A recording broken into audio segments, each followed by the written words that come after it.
यार ने मुझको ये भैया जितना दिया दातार ने मुझको, अरे उतनी मेरी औकात नहीं, और यह तो करम है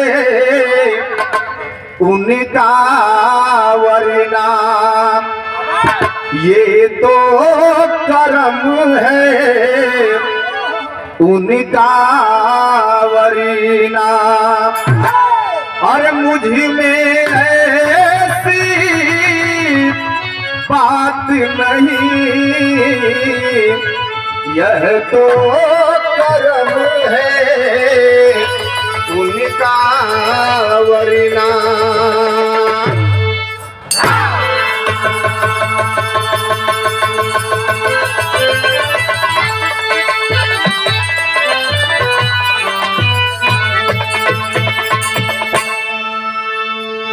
अरे बाबू छीत जल पावक गगन समीरा, पांच तत्व से हाई रचल शरीरा, पांच तत्व सात वित्ता 3.5 हाथ, यह है माया का ही शरीर बा।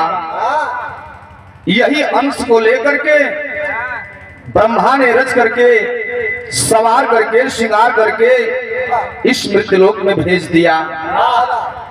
हम और आप ही नहीं आए, इसी धरती पर राम भी आए, श्याम भी आए, हनुमान भी आए, और साथ ही साथ हम सभी इंसान भी आए।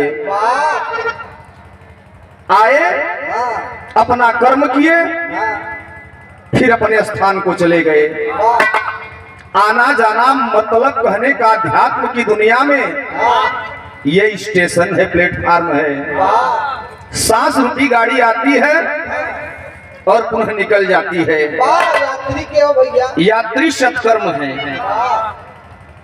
वही में सत्कर्म वाले भी यात्री हैं, गलत कर्म वाले भी यात्री हैं।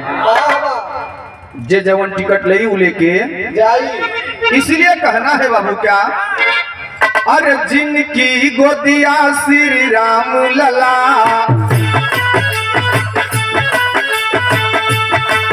जिनकी गोदिया श्री राम लला,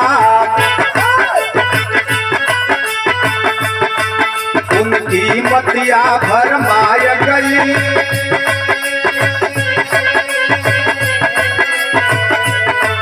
अरे 20 भुजा 10 शीश कपो,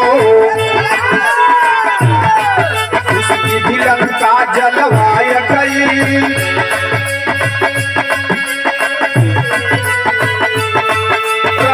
जे कर भगवान हाके, उसका अभिमन्यु चला गया,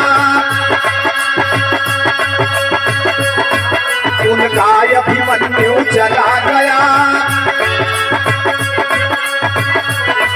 और संत महर्षि अवतारी गए, मनोहर चला गया।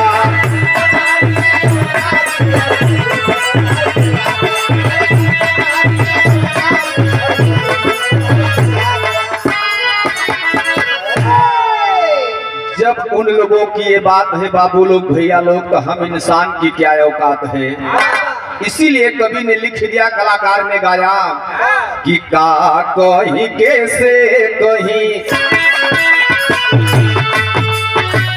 का कहीं कैसे कहीं, केहू का पति आई जी, केहू का पति आई, फूलवा के छुआत भावरी मरी जाई, भावरी मरी जाई।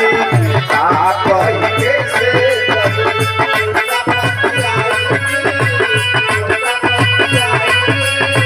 फूलवा के छुआत भावरी मरी जाई,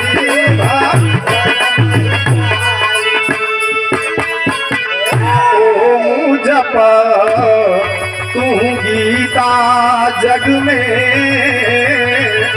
ओम जपा तू गीता।